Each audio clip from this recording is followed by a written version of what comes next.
ദൈവതിരുനാമത്തിൻ്റെ മഹത്വമുണ്ടാകട്ടെ. പാട്ടിൻ്റെ പിന്നാമ്പുറങ്ങൾ എന്ന ഈ പ്രോഗ്രാമിലേക്ക് ഏവരെയും യേശുക്രിസ്തുവിൻ്റെ നാമത്തിൽ സ്വാഗതം ചെയ്യുന്നു. ഇന്ന് ഞാൻ നിങ്ങളുടെ മുമ്പിൽ പരിചയപ്പെടുത്തുന്നത് ക്രിസ്തുവിൽ മൺമറഞ്ഞ കർത്താവിൻ്റെ ദാസൻ പാസ്റ്റർ EV ദാനിയേൽ കുട്ടി എന്ന കർത്തൃദാസനെയാണ്. തൻ്റെ ജീവിതത്തിൽ ദൈവത്തിൻ്റെ പരിശുദ്ധാത്മാവ് തന്നെ കടത്തിവിട്ട വഴികൾക്കകത്ത് നിരവധിയായ ഗാനങ്ങൾ ഈ ആത്മീക ലോകത്തിന് സംഭാവന നൽകുവാനിടയായിട്ടുണ്ട്. തൻ്റെ ജീവിതത്തിൻ്റെ അനുഭവത്തിൻ്റെ ചില ഏടുകളെ മാത്രം നിങ്ങളുടെ മുമ്പിൽ ഒന്ന് പരിചയപ്പെടുത്തുവാൻ കർത്താവിൽ ഞാൻ ആഗ്രഹിക്കുകയാണ്. ഒരു ദിവസം കർത്താവിൻ്റെ ദാസൻ പത്തനംതിട്ടയിൽ ശക്തമായ ശുശ്രൂഷയും കഴിഞ്ഞ തൻ്റെ ഭവനമാകുന്ന പത്തനാപുരത്തേക്ക് വരുവാൻ കയ്യിൽ വണ്ടിക്കൂലിക്കോ വഴിച്ചെലവിനോ പൈസയില്ലാതെ താൻ വളരെ ഭാരപ്പെടുവാനിടയായിട്ടുണ്ട്. ഒടുവിൽ താൻ ഒരു തീരുമാനമെടുത്തു. പത്തനംതിട്ട മുതൽ പത്തനാപുരം വരെ നടന്ന ഭവനത്തിലെത്തുക. അങ്ങനെ നടന്ന ചില നാഴിക ദൂരം പിന്നിട്ട് ആ കർത്താവിൻ്റെ ദാസൻ കോന്നി എന്ന് പറയുന്ന സ്ഥലത്ത് എത്തപ്പെടുവാൻ ഇടയായിട്ടുണ്ട്. അവിടെയുള്ള ഒരു കൊച്ചു ചായക്കടയുടെ ബെഞ്ചിൽ അല്പസമയം വിശ്രമിക്കവേ തൻ്റെ കണ്ണുകളിൽ ആ കാഴ്ചയുടക്കി. ആ കർത്താവിൻ്റെ ദാസൻ നോക്കുമ്പോൾ ആ ചായക്കടയിൽ രുചിയുള്ള നിരവധി പലഹാരങ്ങൾ മുൻപിൽ തൻ്റെ കാഴ്ചയിൽപ്പെടുവാനിടയായിട്ടുണ്ട്. വിശപ്പിൻ്റെ ആധിക്യം വല്ലാണ്ട് ആ കർത്താവിൻ്റെ ദാസൻ്റെ ശരീരത്തിൽ തളർത്തുമ്പോഴും അതൊന്ന് വാങ്ങിച്ചു കഴിക്കുവാൻ ഗതിയില്ലാതെ അതിൻ്റെ മുമ്പിൽ വല്ലാണ്ട് വ്യാകുലപ്പെട്ട് ആ കർത്താവിൻ്റെ ദാസൻ നിന്ന് ചില നിമിഷങ്ങൾ ഹൃദയത്തിൽ പ്രാർത്ഥിക്കാൻ തുടങ്ങി. ആ പ്രാർത്ഥന ചില മിനിറ്റുകൾ കഴിഞ്ഞപ്പോൾ ആത്മനിയോഗത്തിൻ്റെ പുതിയൊരു തലങ്ങൾക്കകത്തേക്ക് പരിശുദ്ധ ആത്മാവ് കൊണ്ടുപോയി. ആ നിമിഷം ആ കർത്താവിൻ്റെ ദാസനോട് ദൈവത്തിൻ്റെ പരിശുദ്ധാത്മാവ് ഇടപെട്ടു. മനുഷ്യൻ അപ്പം കൊണ്ട് മാത്രമല്ല ദൈവത്തിൻ്റെ വായിൽ നിന്ന് വരുന്ന സകല വചനങ്ങളാലും ജീവിക്കുന്നു. ഈ പദം തൻ്റെ ഹൃദയങ്ങൾക്കകത്ത് ഇടിമുഴക്കം പോലെ ആഞ്ഞടിച്ചപ്പോൾ ആത്മനിയോഗത്തിനകത്ത് ആ പ്രാർത്ഥന ശക്തി പ്രാപിക്കുവാനിടയായിട്ടുണ്ട്. ചില മിനിറ്റുകൾ സ്ഥലകാല ബോധങ്ങളെ മറന്നുകൊണ്ട് ആ കർത്താവിൻ്റെ ദാസൻ ആത്മനിയോഗത്തിൽ ശക്തമായി പ്രാർത്ഥിച്ച് ആത്മാവിൽ ദൈവത്തെ സ്തുതിക്കുവാൻ തുടങ്ങി.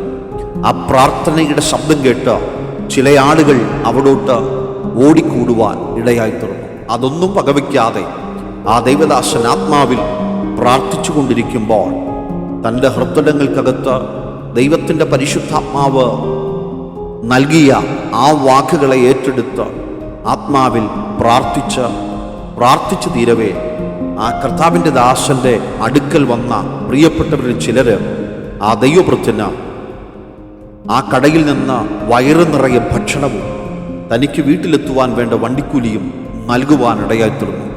ദൈവത്തിൻ്റെ പരിശുദ്ധാത്മാവ് തന്നോടിടപെട്ടത് തന്നെ തൻ്റെ ജീവിതത്തിനകത്ത് സഫലമായത് കണ്ടപ്പോൾ ഹൃദയം ആത്മനിയോഗത്തിൽ വല്ലാണ്ട് സന്തോഷിപ്പാൻ ഇടവന്നു.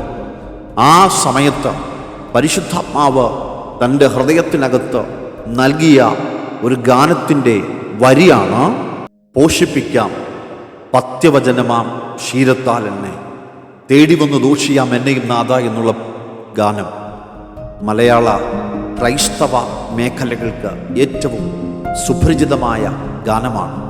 ഈ ഗാനം ഇന്നും അനേക ദൈവമക്കൾ ആത്മനിയോഗത്തിനകത്ത് ഏറ്റുപാടുന്ന മനോഹരമായ ഗാനമാണ്. ഈ ഗാനത്തിൻ്റെ വരികളെ നമുക്ക് ശ്രദ്ധിക്കാം. ദൈവം നമ്മേവരെയും സഹായിക്കും.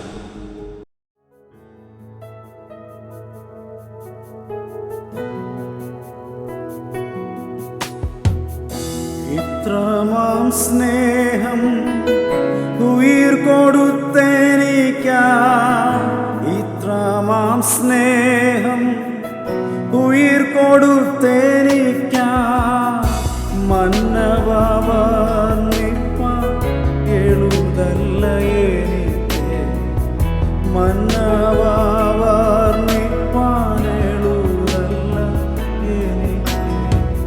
തേടി വന്നു ദോഷിയാമെന്നെ എന്നെയും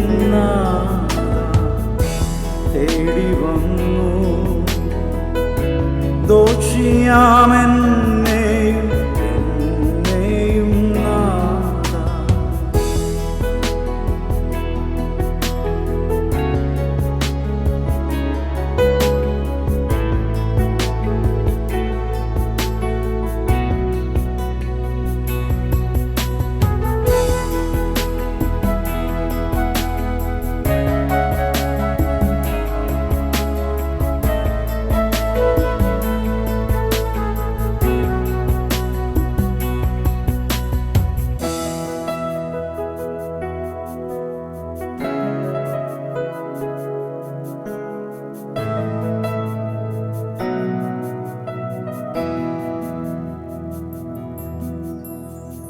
നിർത്തിയിടുക